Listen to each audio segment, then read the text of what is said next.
오늘은 커피의 종류를 쉽고 빠르게 알아볼게요. 굳이 억지로 외우시지 않고 듣기만 해도 쉽게 기억할 수 있게 해드릴게요. 그건 커피 단어들의 원래 의미를 알면 됩니다. 그럼 이제 출발합니다.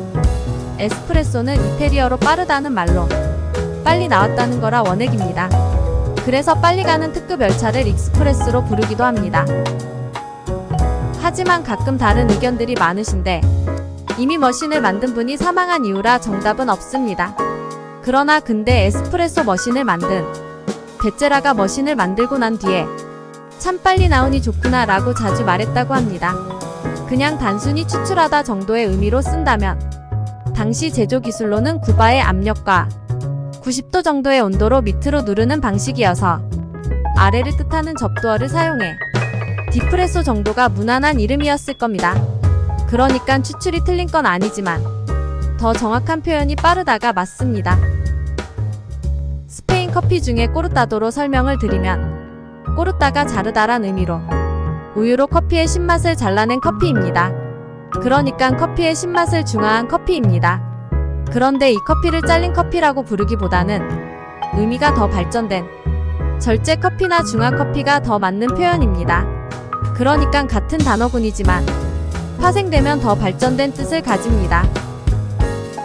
그래서 에스프레소의 원래 의미는 밖으로 가다란 정도의 의미였는데 이게 추출이나 감정 표현이나 그리고 탈출, 빠름 등의 의미로 쓰인 것입니다. 아무튼 이제 커피의 종류를 살펴보면 라떼는 이태리어로 우유입니다. 그런데 나라별로 라떼가 이름이 살짝 다른데 영국은 전통과 고집이 세서 라떼보다는 밀크커피로 부릅니다. 하지만 요즘은 글로벌 프랜차이즈의 영향으로 라떼가 대중적인 메뉴가 되었습니다. 그리고 스페인은 카페 꼴레체로 꼰이 함께라는 뜻이고 레체가 라떼입니다. 물론 우유 비율에 따라 다양한 메뉴들이 있습니다. 프랑스는 카페오레인데 오레에서 오가 관사이고 레가 라떼입니다. 그리고 카푸치노는 카푸가 두 건 달린 망토로 우유 거품으로 두 건처럼 만들었다고 카푸치노입니다. 치노는 카푸친에서 지소전 미사인 오가 추가된 것입니다. 담배잎을 마른 거련을 뜻하는 시가에서 더 작게 만든 것이 지소 전미사가 붙어서 시가렛이 된 것과 같습니다. 브라질에서 유명했던 축구 선수 호나우두가 2명 있는데 이름이 같다 보니 나중에 나온 호나우딩요가 지소전 미사 요가 붙어서 호나우딩요가 되었습니다. 카푸치노의 유래는 몇 가지 설들이 있는데 대표적으로 카푸친 수도원에서 수도사들이 커피와 우유를 함께 만들어 먹었고 이 카푸친 수도사들의 망토 색상이 커피 색깔과 비슷해서 유래되었다고 합니다. 다른 설로는 게오르그 콜시츠키라는 폴란드 사람이 2차 비엔나 전쟁에서 오스트리아군 통역으로 참가해서 오스만 티르키 군을 물리치는 공을 세웠는데 그 포상으로 커피콩을 받게 되면서였습니다.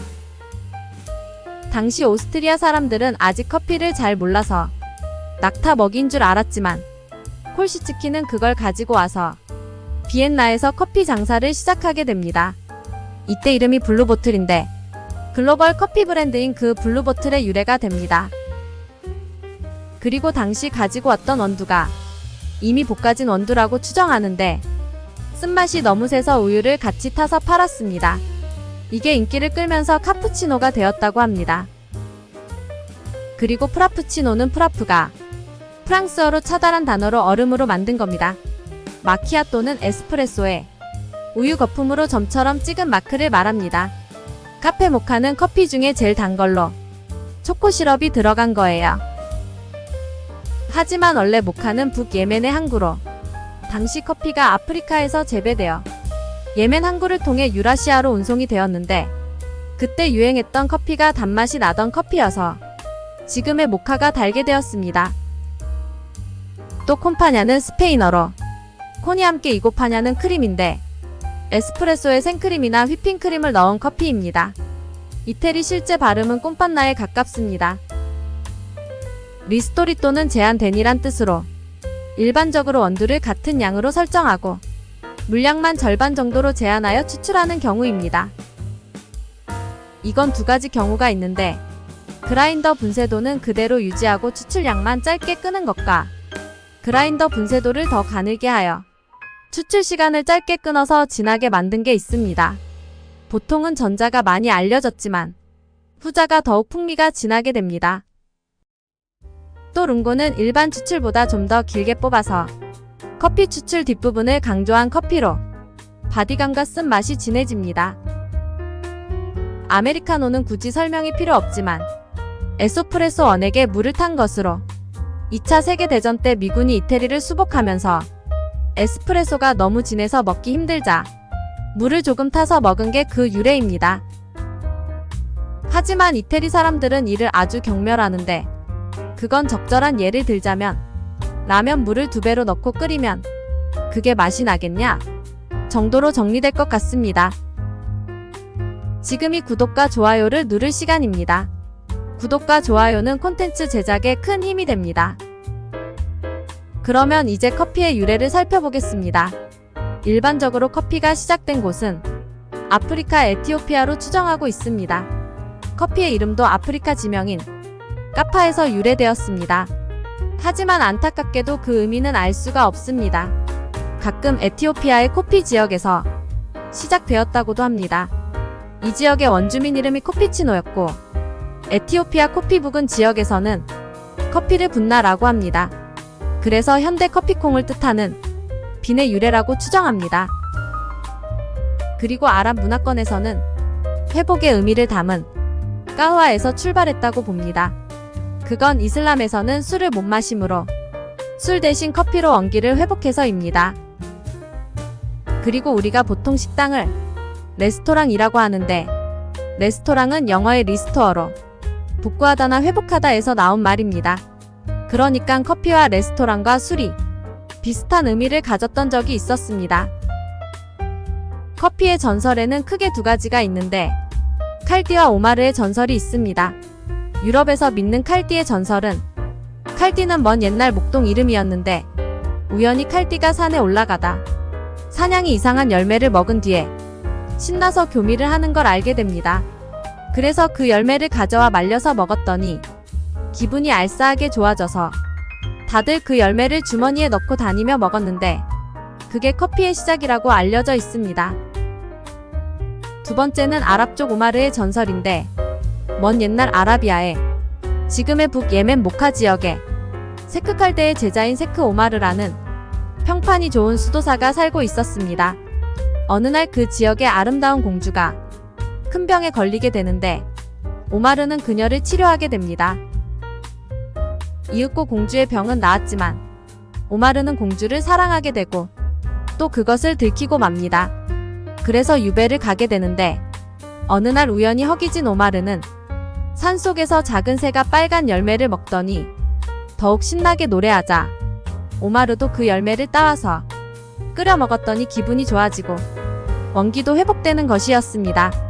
그래서 제자들에게도 먹여봤더니 다들 좋다고 했는데 나중에 유배에서 풀려나 사람들에게 전해준 것이 커피의 시작이라고 합니다. 아까 말씀드린 라떼를 추가로 더 설명을 드리자면 혹시 중학교 시절에 과학 선생님이 우유 먹으면 배탈 날 때 설명하시던 거 생각나세요? 우유만 먹으면 배 아픈 사람들은 우유 소화효소가 없어서 그래 하시면서 락타아제랑 갈락토스 하시던 거 기억나시죠? 그때 락트가 우유란 의미예요. 그래서 라떼는 우유가 되는 거고요. 별개로 우리가 은하수를 밀키웨이라고 하지만 또 다른 말로 갤럭시라고 합니다. 이때 그리스 말로 갈라가 우유를 뜻합니다. 멜그 또는 갈라그 정도가 우유를 뜻하던 말이었는데 그게 밀크로 가고 또 갤럭시로 파생된 말입니다. 그리고 신기한 것은 한국어로는 타락이라고 하는데 옛날에 크게 유행했던 대장금에서 장금이가 타락죽을 끓이는데 시간이 모자르자 꼼수를 부리다가 스승님에게 혼나는 장면 생각나세요? 그때 그 타락이 몽골어에서 나왔는데 토라크라고 건조 우유를 뜻합니다. 그리고 위대한 음악가 중에 커피를 사랑하셨던 분들이 계신데 바흐도 커피를 아주 사랑했던 음악가로 알려져 있습니다. 커피를 주제로 작곡한 칸타타 BWV 211도 있어요. 그래서 국내 모 커피 회사가 칸타타를 커피 브랜드로 만들기도 했었어요. 칸타타의 의미는 노래하다란 말로 의미를 가진 사람 목소리를 모은 것입니다. 하지만 사람 목소리 중에 의미 없이 모음만으로 구성된 것은 보칼리제라고 합니다. 유명한 보칼리제 곡으로는 라흐마니노프의 OP34 넘버 14가 있습니다. 그리고 또 칸타타의 반대가 소나타로 악기의 소리들을 말합니다. 대중적으로 유명한 그 현대차의 소나타가 같은 단어입니다. 바흐는 커피를 매일 드셨는데 비싼 건 아니었답니다. 그건 초창기의 바흐는 아주 가난해서 좋은 커피는 힘들었다고 알려져 있습니다. 비슷하게 베토벤은 하루 한 잔, 그것도 원두 개수를 세어서 60알만 넣어서 커피를 만들어 드셨답니다. 그건 커피가 매일 60가지 아이디어를 주기 때문이랍니다. 구독과 좋아요 부탁드립니다. 꾹박.